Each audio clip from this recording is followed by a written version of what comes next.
อืม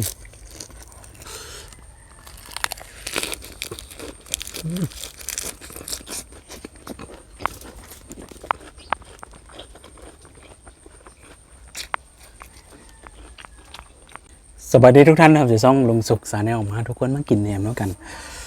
ผาถาดใหญ่ๆทุกคนพันน้ำกันน้ำเจียวมาเป็นไรแห้งมันบดเดี๋ยวมีตัดมาซ้ำตามนี้มักแตงทุกคนมักแตงกล้วยกระเทียมผักกามีหลายแนวหวัง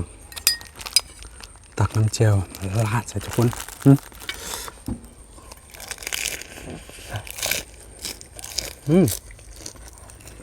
ครับ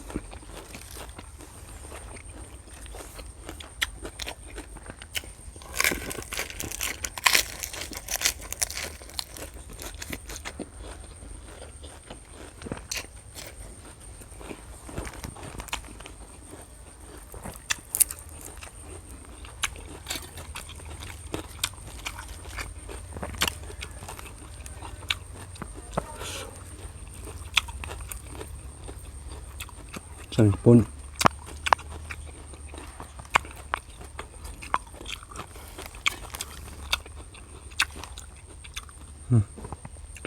มากินยี่ส่วน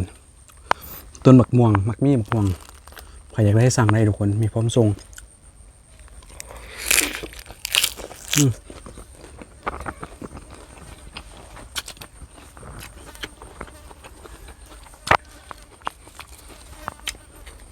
หนังเลือดกับมี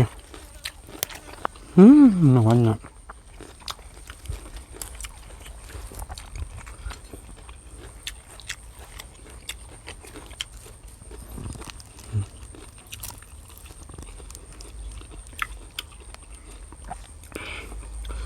น้ำเจียวมาลาดแสงเทิงเนี่ย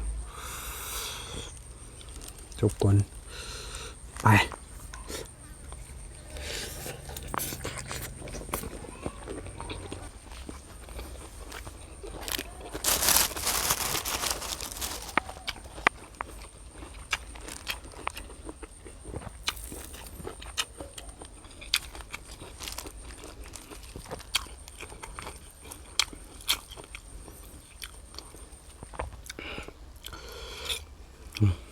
ลาดเข้าไป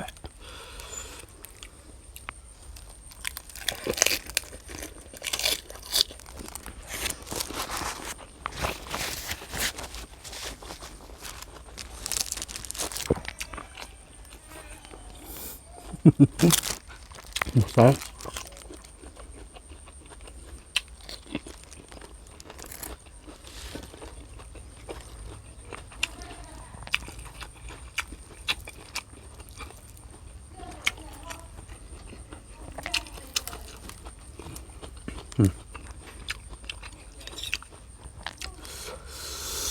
โอ้ยทุกคนสอนน้ำเจียวเข้มข้นแซ่บ